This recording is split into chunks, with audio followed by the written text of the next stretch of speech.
यहाँ कुछ सच्ची बातें बता रहे हैं और इन्हें जानना भी जरूरी है। रात में कभी किसी स्कूल में नहीं जाना चाहिए। यहाँ हमें कड़ा अंधेरा और सन्नाटा मिलेगा। अकेलापन का डर लगेगा।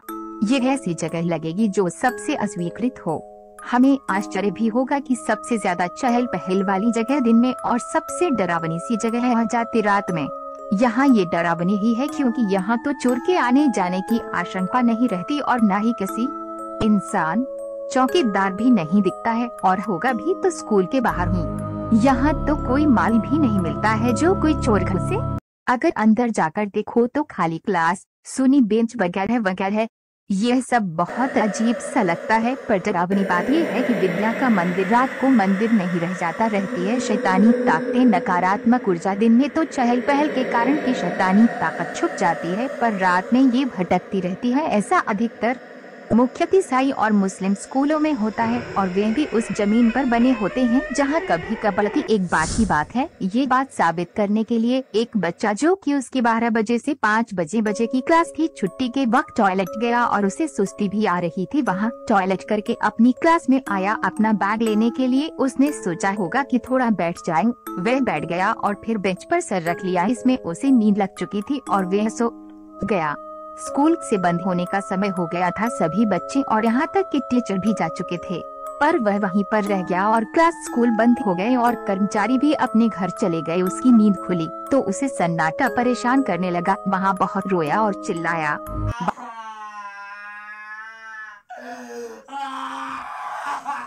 बाबा बाहर निकलने के लिए कोशिश में दरवाजा और जाली पर बेंच के सहारे चढ़कर देखा और तोड़ने की कोशिश करी, पर जाली के बाहर भी स्कूल का ही सन्नाटा मिला। उसे घोर परिस्थिति लगी।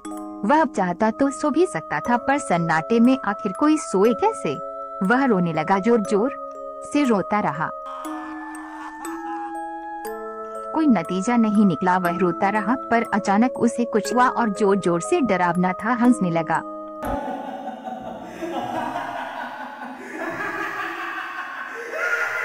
उसने अपने बैग में से शार्पनर निकाला और उसे बेंच के नीचे ठोक ठोक कर तोड़ने लगा। वह पूरे जोश में आ गया था। इधर उसके माता पिता उसके लिए पुलिस थाने गए, बड़े परेशान थे कि उनका बेटा कहाँ गया।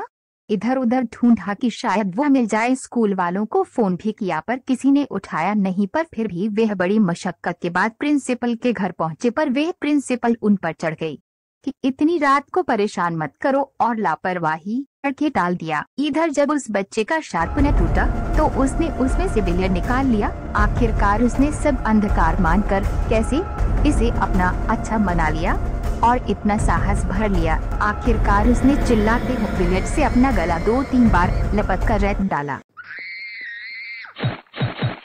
वो गिर गया और धीरे धीरे उसकी सांस पूरी तरह थम गई। अगले दिन सब माजरा प्रकट हुआ, पर स्कूल वालों ने पैसे देकर सब मामला रफा दफा कर दिया। पर उसकी आत्मा को कैसे शांत कराते। एक रात प्रिंसिपल को फोन आया स्कूल से। प्रिंसिपल ने सोचा आखिर स्कूल में कौन होगा, इसलिए उसने अपने नौकर को ये देखने के लिए स्कूल भेजा। ये वही नौकर था जिसकी लापरवाही के कारण वह बच्चा बंद हो गया था। उसे वहां जाने में डर लग रहा था कि वह कौन होगा, तो फिर उसने प्रिंसिपल से भी विनती की कि वे भी उसके साथ चले। प्रिंसिपल चिड़ी, पर वह अपनी बंदूक रखकर और हिम्मत करके स्कूल चली आई। यही सब तो उस बच्चे की आत्मा चाहती थी, क्योंकि उसे बदला जो लेना था। फोन भी उसी आत्मा ने अपनी शक्ति से लगाया था। नौकर और प्रिंसिपल दोनों अंदर घुसे। ताला खोलकर वे अंदर घुसे ही थे कि एक कोने से बेंच की सी रखने की आवाज आई। प्रिंसिपल ने नौकर को कहा कि जाकर देखो और मैं ऑफिस जाकर देखती हूँ। नौकर क्लास में घुसा और डरते हुए पूछा कि कौन है, और एकदम से क्लास का दरवाजा बंद हो गया। तभी लाल लाल आंखों वाला चेहरा और गले और कपड़े खून से सनी हुई प्रतिकृति बच्चे की आत्मा पीछे से आई और बोली, अब पता चला बंद होने का दर्द। यह सुनकर नौकर ने धीरे से गर्दन कंपक पाते हुए पीछे देखा तो एकदम से उस लड़के की आत्मा नौकर के अंदर घुस गई। नौकर अब ऑफिस जा पहुंचा। अब उस पर लड़के की आत्मा का कब्जा था। उसकी आंखें बेहद डरावनी थी। नौकर चुपचाप प्रिंसिपल के पास जाकर पीछे मुंडी करके खड़ा हो गया। उसे क्या हुआ? प्रिंसिपल के लाख पूछने के बाद भी जवाब नहीं दिया तो प्रिंसिपल उठ खड़ी हुई और उसको खटखटाया। तो उसने अपना डरावना चेहरा प्रकट किया। वो चिल्लाई और बोली, कौन हो तुम? नौकर रोते हुए बोला, मैडम मैं वही जो उस रात बंद हो गया था, कितना रोया था, आप मुझे बचाने क्यों नहीं आई? क्यों नहीं आई? क्यों नहीं आई?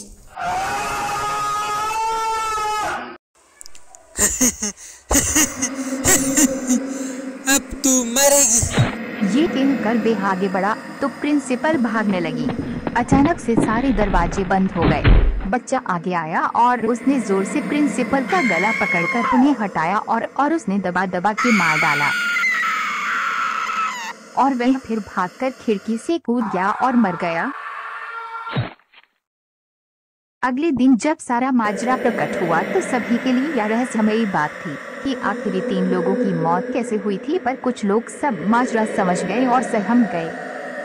अतः हमें ये नतीजा मिलता है कि स्कूल में भले ही रात में कुछ शैतानी आत्मा ना हो, पर बुरी ऊर्जा या सन्नाटा ही वहाँ का नकारात्मक पक्ष तो होता ही है। इसलिए सभी स्कूल से जुड़े लोगों से निवेदन है कि एक बार इसे बंद करने से पहले अच्छी तरह जांच लें कि कोई अंदर बंद तो नहीं हो गया हो, और कम से कम थोड़ा खुलापन भी वहाँ रहना चाहिए ताकि थोड़ी तो नकारात्मकता स्वीकार्य हो।